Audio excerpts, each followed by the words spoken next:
लोकसभा में रमेश बिधूड़ी और दानिश के बीच का संवाद अनुचित था, अप्रिय था। शब्दों में मर्यादा होनी चाहिए और शब्दों के मर्यादा रखते हुए भी अपनी बात कही जा सकती है। ये ध्यान रखना कि जनप्रतिनिधियों का खास तौर पे दायित्व है और केवल ये संसद में ऐसा हो ये नहीं, बल्कि सड़क तक, जनसभाओं तक और बयानों के स्तर पर भी इस तरह की मर्यादा का पालन होना चाहिए। ये जो प्रसंग उठा है इससे दो अर्थ भी लगाए जा सकते हैं। एक तरफ सत्ता पक्ष है, दूसरी तरफ विपक्ष है। राजनाथ सिंह रक्षा मंत्री उस समय लोकसभा में मौजूद थे। उन्होंने आगे बढ़कर एक बड़ापन दिखाया और मर्यादा के सम्मान को रेखांकित करते हुए उन्होंने कहा कि अगर भाजपा सांसद के बयान से किसी की भावना आहत हुई है तो वो इसके लिए माफ़ी मांगते हैं। ये बड़प्पन था। ये भारतीय जनता पार्टी का जो सिद्धांत है नेतृत्व का, उसका उन्होंने, राजनाथ सिंह ने वहाँ पे उसको ही अभिव्यक्त किया। और एक प्रसंग और उठकर आया। अभी तक कई दिनों तक तो रमेश बिधूड़ी के बयान ही चल रहे थे सोशल मीडिया पे भी, मीडिया पर भी। और इसमें जो सांसद हैं लोकसभा के निशिकांत दुबे, उन्होंने जो लोकसभा अध्यक्ष को एक पत्र लिखा है और उसमें उन्होंने कहा कि उस समय वो जब ये विवाद चल रहा था सदन में मौजूद थे और उन्होंने दानिश के ऊपर ये आरोप लगाया कि उन्होंने प्रधानमंत्री नरेंद्र मोदी के प्रति अनुचित शब्द का, अमर्यादित शब्द का प्रयोग किया था और उससे ही उत्तेजित होकर रमेश बिधूड़ी ने उसका जवाब देने का कार्य किया था। यानी रमेश बिधूड़ी अपना संयम उस समय कायम नहीं रख सके। और ये भी कहते हैं निशिकांत दुबे कि अगर जांच होगी तो इन सब प्रसंगों की होगी। और इसमें गोरखपुर के सांसद रवि किशन ने भी जोर दिया कि यही दानिश है जिन्होंने उन पर व्यक्तिगत और परिवारगत अनुचित टिप्पणी की थी। ये एक प्रकार का नया इसमें जो प्रसंग आया, जो जांच हो रही उसके लोकसभा अध्यक्ष इस पर विचार करेंगे। लेकिन बात केवल यहीं तक सीमित नहीं है। पिछले कुछ समय में देखें तो मर्यादा, जैसा मैंने कहा, केवल सदन में नहीं होनी चाहिए, बाहर क्यों नहीं होनी चाहिए। राजनाथ सिंह ने बढ़कर आगे क्षमा मांगी है, ये भी बहुत उल्लेखनीय कार्य है। जरा आप विपक्ष का और इंडिया अलायंस के जो पिछले दिनों जो कार्य हुए उन पर विचार करिए। रमेश बिधूड़ी ने सीधे सीधे दानिश की तरफ हाथ का इशारा करके, उंगली का इशारा करके अपने शब्द कहे थे, वो भी अमर्यादित थे, उनका समर्थन नहीं किया जा सकता।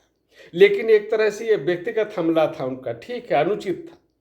लेकिन पिछले दिनों जो इंडिया अलायंस के सदस्य हैं उन्होंने क्या किया? उन्होंने किसी एक व्यक्ति पे हमला ना करके पूरे के पूरे देश के बहुसंख्यक समाज को आहत करने का काम किया है। और निशिकांत दुबे ने जो आरोप लगाया है कि दानिश ने प्रधानमंत्री के लिए जिस शब्द का प्रयोग किया वही शब्द जो है वो सपा के राष्ट्रीय महासचिव ने हिंदुओं के लिए किया था, जो बता रहे थे हिंदुओं में कौन कौन लोग शामिल होते, ये उन्होंने कहा था। इतना ही नहीं, वो आस्था पर प्रहार किया जाता है। बिहार का एक मंत्री है, वो रामचरितमानस पर प्रहार करता है। वो राष्ट्रीय जनता दल का नेता है, राष्ट्रीय जनता दल के अध्यक्ष या किसी भी बड़े नेता ने उनके बयान का विरोध नहीं किया।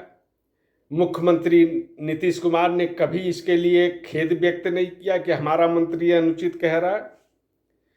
सपा का राष्ट्रीय महासचिव इस तरह के बयान देता है कि उन्होंने रामचरितमानस पे अमर्यादित टिप्पणी की, उसके बाद हिंदुओं पे अमर्यादित टिप्पणी की, लेकिन किसी भी बड़े नेता ने आगे बढ़कर इस खेद व्यक्त नहीं किया। और वही नेता आज कह रहे हैं कि ये रमेश बिधूड़ी के विरुद्ध कार्रवाई होनी चाहिए।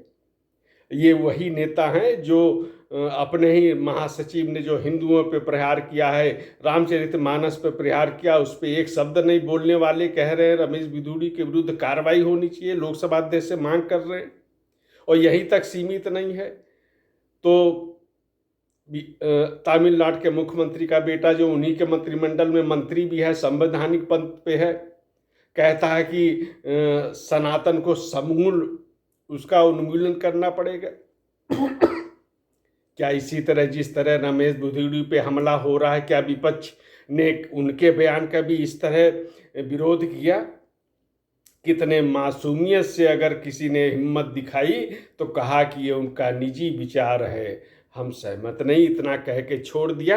इसके आगे बढ़ने का उनमें साहस नहीं था। और जबकि ये पूरे के पूरे बहुसंख्यक समाज को, जो देश दुनिया में करोड़ों की संख्या में है, उनके ऊपर ये हमला किया गया था, उनके उन्मूलन की बात की गई थी।